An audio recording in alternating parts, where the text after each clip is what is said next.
PU2 champions, welcome to day 16 of 21 days challenge to get 95% in your second PUC board exam. So as part of today's challenge, I have given you two chapters for revision. The first one is electrochemistry from chemistry and the second one is alternating current from physics. Now, if you have to revise these two chapters and practice its most important questions from the PDF I have provided. If you haven't downloaded yet, do not worry, the link is there in the description section. Click on the link, visit the page and download the most important questions PDF and practice these questions. Okay, and in this video we are going to do a quick short revision of the chapter electrochemistry. Many of you are afraid of this chapter, but don't worry, I will be explaining this chapter in a very simple and easy manner, how much is required for the exam, so that this chapter will be done. So let's first see what we have in today's topic. First, we will talk about what is okay, just a minute. So first we will discuss what is electrochemical cell, then we'll talk about galvanic cell, Nernst equation, conductance, electrolytic cell, batteries, then we'll talk about fuel cell, and lastly we'll talk about corrosion. Okay, so before moving ahead, let's see what is an electrochemical cells. Okay, so electrochemical cells are of two types. The first category is galvanic cell, the second one is electrolytic cell. Now, galvanic cells are those cells which convert chemical energy to electrical energy, and electrolytic cells are those cells which convert your electrical energy to chemical energy. Okay, so this interchange of energy is done by electrochemical cells, and there are two cells, galvanic and electrolytic. Now, let's talk about the topics that we have in this particular. The first thing we'll talk about is Daniell cell, then we will talk about electrode potential, cell potential and notation, measurement of electrode potential and inert electrodes. Okay, so first, before moving ahead, something very important here, that children, KCET 2026 examination is very near. Okay, and if you really want to crack this exam and want to get a top rank, then please mark my words that only studying will not help you. You need to write mock test, you need to attempt tests which will help you to analyze and improve your preparation. So to help you with this, I have launched the Fighter KCET 2026 test series, which is designed by KCET experts and is based on KCET pattern and syllabus. Here you will get total of 18 mock tests, 6 each from physics, chemistry and maths. All will be full length mock tests. Now apart from that, you will get detailed solutions, chemistry video solutions and the test analysis report. And all these things are available at a very affordable price of just rupees 399. Okay, if you really want to purchase it, the link is there in the description section. Go click up and register quickly, because the prices may go higher later. Okay, so now let's move and discuss what is a Daniell cell. Okay, so see, galvanic cell is what? Anything which converts your chemical energy to electrical energy. But Daniell cell is an example of galvanic cell. In Daniell cell, we take zinc rod and we take copper rod. Here we take zinc sulfate solution. Okay, and here we take copper sulfate solution. So first of all, understand the working of this particular Daniell cell. So here what happens, the zinc electrode, okay, that undergoes oxidation. So what happens when it undergoes oxidation? Zn2 plus, Zn gets converted to Zn2 plus and releases 2 electrons. So what will happen here? Zn2 plus ions comes out, and here on the rod you have 2 electrons. Now these electrons move through the circuit and are deposited here, these electrons. Okay, now what will happen? The copper 2 plus in this solution gains these electrons and gets reduced. Okay, so Zn gets converted to Zn2 plus 2 electron. Copper 2 plus gains 2 electron to give you copper. Now when you add these two reactions, you get the overall cell reaction. Now for zinc, there is oxidation. Okay, this one is the anode reaction where we have oxidation, and this one is your cathode reaction where we have reduction. Okay, so understood this one. Now let's talk about something called as electrode potential. What is an electrode potential? So when you have an electrode, okay, and you have electrolyte. So now just now we saw that zinc was having Zn2 plus was coming out and electrons are on the rod itself. Now due to this positive and this negative ions, okay, due to this positive and negative ion, what happens? There is a potential difference generated between the electrode and the electrolyte. Okay, Zn2 plus is becoming, once the electrolyte is becoming positively charged and the rod is becoming negatively charged, so there's a charge difference, there's a potential difference, and this potential difference between the electrode and the electrolyte is called as electrode potential. Okay, now we will discuss what is standard electrode potential. Now when you this this particular electrolyte, if it is 1 molar, okay, and if the temperature is mentioned at suppose 25 degrees Celsius, that is at room temperature, and this is 1 molar, and at that time whatever is the potential difference between the electrode and electrolyte, that is called as your standard electrode potential. Now when the concentration of all the species involved in the half cell is unity, concentration of all the species in the half cell, okay, is unity. So in the oxidation, so here if you see, on one side there is oxidation happening, on the other side you have reduction, right? So always remember one mnemonic here, LOAN. What does it say? For an galvanic cell, on the left side, okay, there always be oxidation, and oxidation will always take place on anode, and the anode is negatively charged in case of galvanic cells, okay. So now what we understood, that there is a electrode potential difference here on the oxidation half cell, and there is a electrode potential difference on the reduction half cell as well, okay. So we will have an oxidation potential and we will have a reduction potential. So if we write this particular side, okay, the left hand side, how will you write the electrode potential? It is denoted as E naught, okay. E naught means standard electrode potential, means the electrode potential measured when the concentration of the electrolyte is 1 molar and temperature is 25 degrees Celsius. So E naught value will be equal to, if I want to write oxidation potential, because Zn is undergoing oxidation potential, so it is written like this, okay. And how this is the oxidation potential, and how is the reduction potential written? It is E naught of copper 2 plus 2 copper, okay. This is the reduction potential and this is the oxidation potential. So now what happens, see, but IUPAC said that all the electrode potentials, okay, should always be represented in the form of reduction potential only. So all the, whether it is undergoing oxidation or reduction, it has to be represented in the form of reduction potential to avoid confusion. So you saw that zinc was undergoing oxidation, right, which is Zn2 Zn2 plus, and let that value be X. But what happens, we know that our IUPAC told what, that everything should be represented in the reduction form. So Zn2 plus 2 Zn, and this value will be equal to minus X. Okay, so only the value will be same, the sign will change. Next, does there exist a potential difference between the two electrodes, and as soon as the switch is on, the position of the electrons from the negative electrode to positive electron, okay, so the electrons start flowing because of there is a potential difference between the oxidation and reduction potential. The electrons start moving from the anode to the cathode. Now the direction of current flow is opposite to that of the electron flow. Now we'll talk about cell potential and notation. So the potential difference between the two electrodes of a galvanic cell is called as cell potential and is measured in volt. Now it is called the cell electromotive force, EMF, of the cell when no current is drawn through the cell.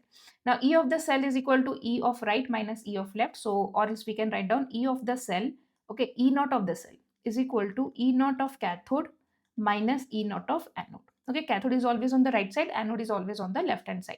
Okay, that is how we can calculate the standard electrode potential. Now we'll discuss about the cell notation here. See, you cannot always draw this much big cell, okay. There is a way to represent the cell in a shorter form or in an easier way. So always remember, the oxidation half cell is written on the left hand side and the reduction half cell is written on the right hand side. Now in this cell, what happens, there is a salt bridge, okay, a U-shaped tube is there, which is the salt bridge that separates the oxidation and reduction potential. It helps to complete the circuit. So how to write? You have to start from the rod here. The rod is what? Zinc, okay. Then it is in connection with Zn2 plus, the iron, okay. After that, what we have the salt bridge, okay. Now this salt bridge is in connection with Cu2 plus, okay. Now the Cu2 plus is in connection with Cu, okay. Now this is aqueous and this is aqueous, this is solid and this is solid, okay. Clear this one? Now let's talk about measurement of electrode potential. See, how to measure the electrode potential? If you connect a voltmeter, when you have two sides, oxidation potential and reduction potential, the difference between the two is measured by the voltmeter. So how to know that what is this potential and what is this potential for a particular electrode? How will you calculate the difference between the electrode and the electrolyte? What is the potential difference between the electrode and the electrolyte? How to calculate that? So for that, we use an instrument or a reference electrode called as standard hydrogen electrode, okay. Now you can see the construction of standard hydrogen electrode. This diagram is very, very important from exam point of view. So here what happens, the hydrogen gas is pumped and there is a, I can say, wire, and there is a plate which is coated with platinum, and this hydrogen gas is absorbed on this plate. Okay, and this particular structure, and here we have 1 molar H plus ion. Okay, and this particular electrode or this particular composition is called as standard hydrogen electrode. Okay, now what happens? So how will you measure then? Okay, standard hydrogen electrode is there, but how to use that to measure the electrode potentials of other element? So what you have to do, this is a reference electrode and its electrode potential is assumed to be 0 volt. Okay, now what you have to do is to, suppose you want to calculate zinc electrode potential. Okay, so you will connect zinc with this particular hydrogen electrode. Okay, now there will be a value here, suppose this value is E. Okay, but what actually this voltmeter is measuring? It is measuring the difference between this and this, right? So let this value be Y and this value is X. We know that E naught value is what? Cathode minus anode. So I'll say that Y minus X is equal to A. That is what will be measured by this one. But what we have to assume? We have to assume that X value is hydrogen electrode, its value is 0. So Y value will be equal to A. Okay, Y value is equal to A here. So because this value is 0, we assume it to be 0. From that I can calculate the electrode potential of zinc. Okay, now let's see some points about the standard hydrogen electrode. So what is its construction? It consists of a platinum electrode coated with platinum black. Now the electrode is dipped in an acidic solution and pure hydrogen gas is bubbled through it. The pressure of the hydrogen gas is 1 bar and the concentration of the hydrogen ion in the solution is 1 molar. Its potential is assumed to be 0. So platinum, you have H2 and then it gets converted to H plus. Okay, so you can see how to represent this equation, this particular cell. So first there is platinum wire. Okay, this is your platinum wire. After that you have hydrogen gas absorbed, okay, with 1 bar, and then it is in connection with H plus. Okay, that is the solution. Then you have salt bridge here. Then there is connection with Zn2 plus, and then it is a rod with Zn. Okay, then this value is calculated to be minus 0.76 volt, corresponding to the standard electrode potential of the half shell reaction. So this value what we calculated, okay, this Y minus X value came out to be minus 0.76 volt. Okay, now let's see what is inert electrode. So they do not participate in the reaction but provide their surface for the oxidation and reduction reactions for the conditions of the electrons. The platinum and the gold electrodes are here examples. Okay, so just a minute. Okay, now let's move to the next thing, that is what is the Nernst equation. So as we discussed right now that we can calculate the cell EMF, right? How to calculate the cell EMF? E naught is equal to E of cathode minus E naught of anode, right? This is the value E naught of cathode minus E naught of anode.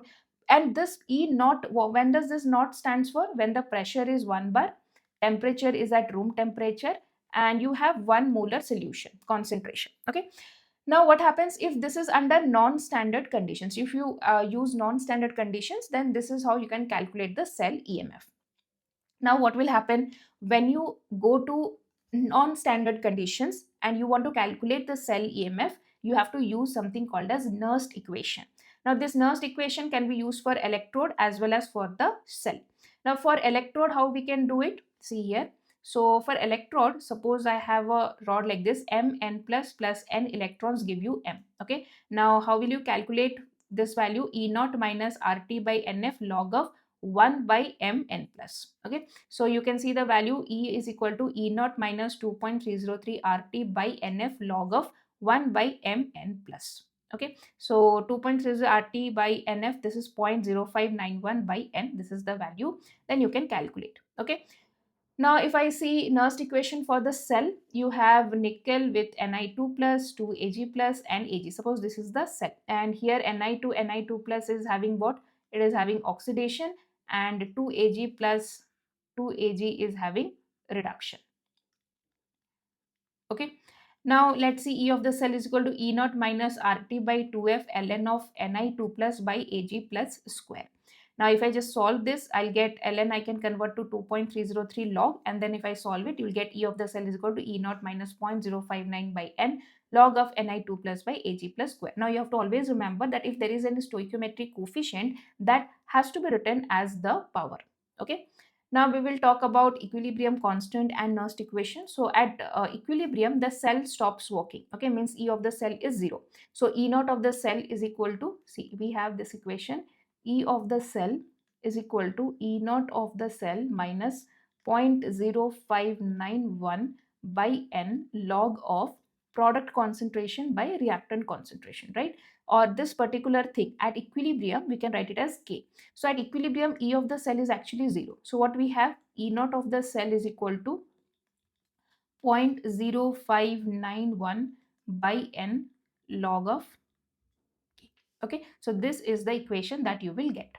Now, for Gibbs free energy, delta G is equal to minus NF E naught of the cell, and delta G is also equal to minus 2.303 RT log K. Okay.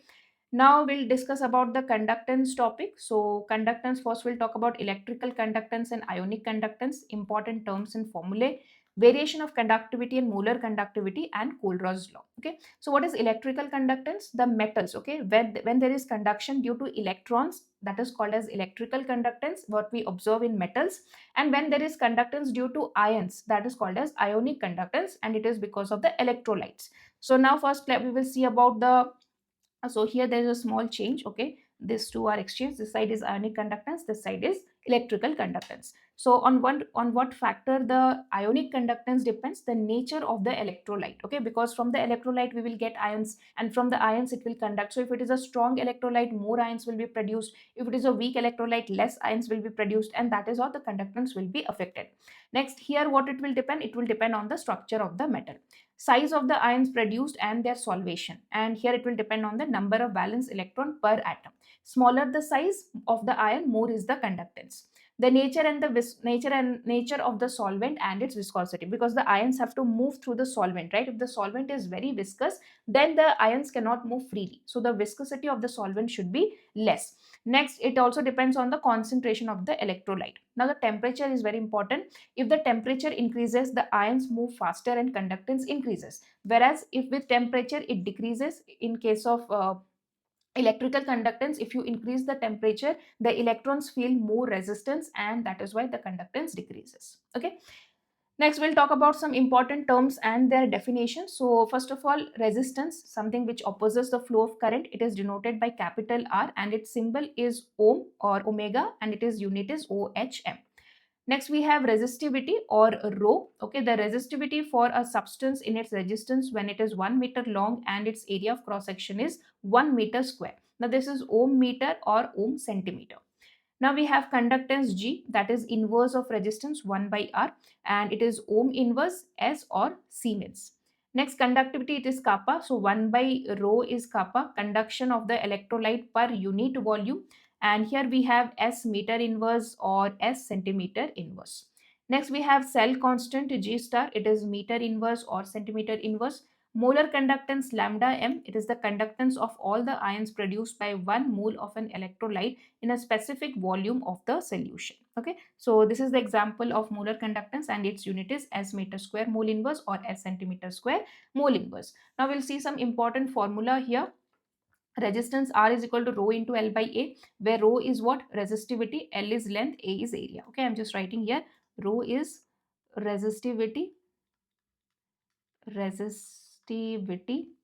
L is equal to length, and A is equal to area of the cross sectional. Okay, now if I want to find resistivity, rho, it will be RA into L. Now cell constant G star is equal to L by A. Now conductance G is equal to inverse of resistance 1 by R. Then we have kappa, means 1 by rho. Okay, 1 by rho is equal to, I can have L by RA, L divided by R dot A. Molar conductivity kappa into 1000 by C. Okay. Next, we will see variation of molar conductivity and conductivity. So see, first of all, what do you mean by conductivity? Kappa value. So kappa value is the conduction because of the number of ions present in a unit volume. So suppose, for example, you have a solution, okay, and here you have, suppose this is 1 unit volume, means suppose there are 3 liters. This is 1 liter, this is 1 liter, and this is 1 liter. Total in this tumbler there is 3 liter. Okay, now in this 1 liter, suppose there is 5 ions. Okay, so kappa value means the conduction because of the ions present in a unit volume of the solution. Okay, in 1 liter how much ions are present? It can be 1 liter, 1 centimeter cube, 1 meter cube, 1 dm cube, whatever, but one particular unit. Okay, and in that how many ions are there, what is their conductivity, that decides the kappa value. Now what happens when you dilute it? So what happens if I dilute it? What will happen? Now this another 3 liter was there, I added another 3 liter. So now what will happen? The ions will start moving. Earlier here there was 5 ions, now these ions, the ions number has not changed, right? Now that will flow, these ions will move farther from each other, and now what will happen? 2 ions came here and 3 ions remained here, right? So what happened? The number of ions per unit volume has decreased. Now if that has decreased, the kappa value will also decrease. Okay, so what we can conclude for conductivity? See, okay, the conductivity always decreases with the decrease in concentration both for weak and strong electrolytes. Okay, now this can be explained by the fact that the number of ions per unit volume that carry the current in a solution decreases on dilution. Now if I see molar conductivity, okay, molar conductivity is denoted as lambda m. Okay, it is denoted by lambda m. Now for weak electrolytes and for strong electrolytes we will understand. So what is molar conductivity? It is the conductivity of the number of ions present in 1 mole of an electrolyte. Now if you see the molar conductivity formula, it is kappa into 1000, okay, by C. Now when you dilute it, okay, the concentration formula is what? Number of moles by volume. When I dilute it, volume will increase, means concentration will decrease, and if concentration decreases, molar conductivity increases. So both for strong electrolyte and for weak electrolyte, the molar conductivity value will increase, okay, but the increase in weak electrolytes is much more than the electrolytes than the increase in strong electrolytes. So for example, in strong electrolytes, suppose the molar conductivity value is 50. Okay, I'm just giving an example. And in weak electrolytes, suppose the molar conductivity value is 20. Okay, now you diluted it, both will increase. So this increased from 20 to 50 to 53. Okay, this is the increase. But here what will happen? It will increase from 20 to 45, for example. So what is the increase here? If you see, it is almost 25. Okay, here there's an increase of 3 only. So in strong electrolyte the increase is less, whereas in weak electrolyte the increase is more. Now what is the reason behind that? Because in weak electrolytes the increase is due to the dissociation of ions. What do you mean by weak electrolyte? Something which is partially dissociating. Okay, now when you dilute it, the dissociation increases, the number of ions produced are more.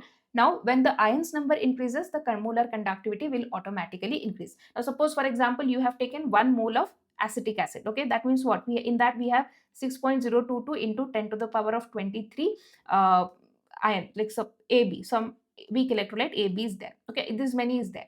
Now out of that what happens? Suppose 20% has only dissociated. So that means 20 A is there and 20 B is there, suppose. Okay, now what will happen? After that you have now diluted it. So now this 20% will become 80% is now dissociated, 20% is undissociated. So now there will be 80 A plus and 80 B minus. So the number of ions has increased. Okay, so then the number of ions has increased, the conductivity value will be much more higher.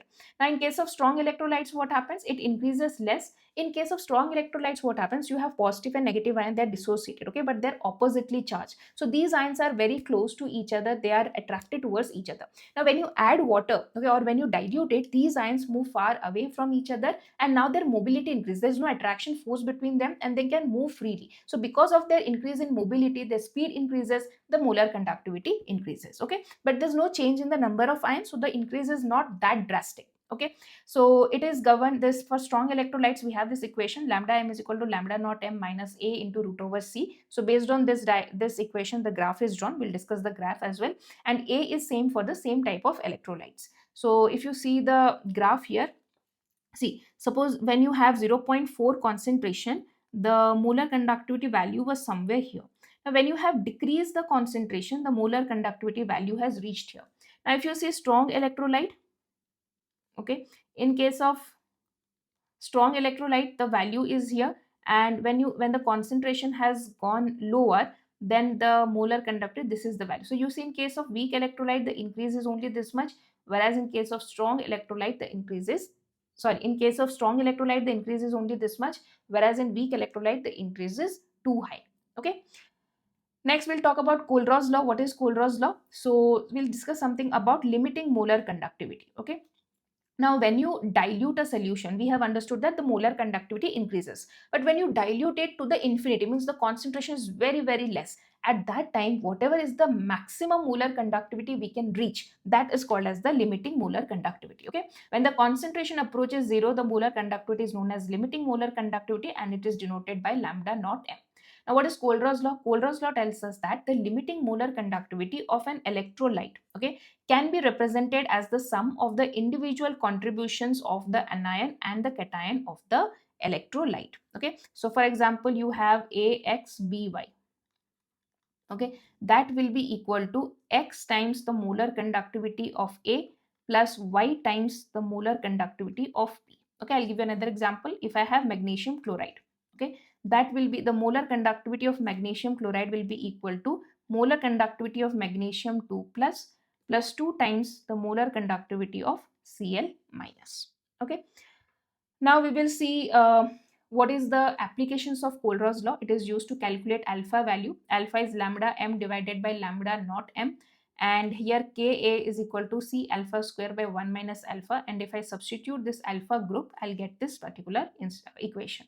Now, to calculate the lambda naught m for weak electrolytes, also this is used indirectly by using the strong electrolytes equation. We can calculate for weak electrolytes. Next, we'll go to the topic electrolysis and electrolytic cell. So we have already discussed on the starting of the slide that electrolytic cells are those where the electrical energy is used to convert, means electrical energy drives a chemical reaction there. Okay, then we'll talk about Faraday's law and products of electrolysis. So in an electrolytic cell, an external voltage source is used to drive a non-spontaneous chemical reaction. You give electrical energy because of which a chemical reaction takes place. Because you're providing energy from outside, it is called as a non-spontaneous reaction. These processes are widely used in laboratories and in chemical industry. So these are some purification of copper. Here we use this electrolysis method. Here the impure copper is used as anode and the pure copper is used as cathode. Next, it is also used in the productions of metals by electrolysis. These are certain metals which can be produced, and other examples like aluminium is also obtained from the electrolysis from its ore. Okay. Next, we'll talk about Faraday's law. Okay, Faraday's law, we have two Faraday's law, Faraday's first law and Faraday's second law. Okay, what is Faraday's first law? So Faraday's first law states that the amount of chemical reaction which occurs at any electrode during the electrolysis by a current is proportional to the quantity of electricity passed through the electrolyte. Okay, how much chemical reaction will happen, that will depend on the amount of current you have passed. Now formula here is equal to m equal to z dot I dot t. Z is equal to molar mass divided by n into 96500. Next, we'll talk about Faraday's second law. The amount of different substances liberated by the same quantity of electricity passing through the electrolytic solution are proportional to their chemical equivalent weights. So m1 by m2 is equal to e1 by e2, where e1 and e2 are their equivalent weights. Now we'll see the some products of electrolysis. So if you have molten NaCl, these two are actually asked most time in the exam. So in molten NaCl, Na will be produced at cathode, Cl2 will be produced at anode. H2 in aqueous NaCl, chlorine will be same produced at anode, but H2 gas will be produced at cathode. Now similarly, dilute H2SO4, H2 gas will be produced at cathode, O2 gas will be produced at anode, and at concentrated H2SO4, H2 gas will be produced at cathode and S2OA2 minus will be produced at anode. Okay. As we'll talk about batteries, we have two types of batteries here, primary batteries and secondary batteries. Okay, primary batteries are those where the reaction occurs only once and after use over a period of time, battery becomes dead and they cannot be reused again. Whereas secondary valencies are those which can be recharged by passing the current through it in the opposite direction, so it can be used again and again. Now we'll see examples of primary batteries are dry cell and mercury cell, and for secondary cell it is lead cell and nickel cadmium cell. Now here we'll see some examples of cell reactions. For dry cell, you can see the reaction. So you have to remember the reaction of dry cell, mercury cell. So these reactions you have to remember. I know it is a bit difficult, but yes, this is something you have to learn. So take some time, practice it, especially for dry cell, mercury cell and your lead storage cell. Okay. For nickel cadmium, it is not asked, and even mercury cell is not that much asked, but yeah, dry cell and lead storage cell, you have to prepare it thoroughly. Here, especially the anode and the cathode, what are they, what is the reactions of that, you have to remember. Now if I move towards the fuel cell, so fuel cells are those where, see, in the I can say in the galvanic cell, chemical energy is converted to electrical energy. From where do we get that chemical energy? From the redox reactions. In those type of galvanic cell where the combustion energy is used to produce electrical energy, that is called as fuel cells. Okay, so and what materials or what things are combusted? So if you have like hydrogen, methane, methanol, okay, when these combustion of fuels takes place directly into electrical energy, they're called as fuel cells. Here we have a lot of example. Hydrogen with oxygen to form water. In the cell, hydrogen and oxygen are bubbled through the porous carbon electrodes into concentrated aqueous NaOH solution. Catalysts like finely divided platinum or palladium metal are incorporated into the electrodes for increasing the rate of the electrode reactions. Okay. Now here you can see the examples of fuel cell: hydrogen anode and oxygen at cathode. So hydrogen reacts with anode with 4 OH minus to give you 4 water plus 4 electrons. Cathode gains 4 electrons to give you 4 OH minus. Overall, the reaction being 2H2 plus O2 gives 2H2O. Okay. Next we have corrosion. So here we have Fe. Fe metal gets Fe2 plus and it produces 2 electrons. Now these 2 electrons move through the metal and then it reduces the oxygen. Okay, so you can see the reaction: Fe gets converted to Fe2 plus 2 electrons, and the reduction O2 gains 4H plus 4 electrons to give you 2 water. Now the atmospheric oxygen Fe2 plus, you can add these two reactions, and this Fe2O3 which you get is the oxide of iron, and it gets further oxidized and hydrated to give you rust. Okay, so this reaction is definitely important.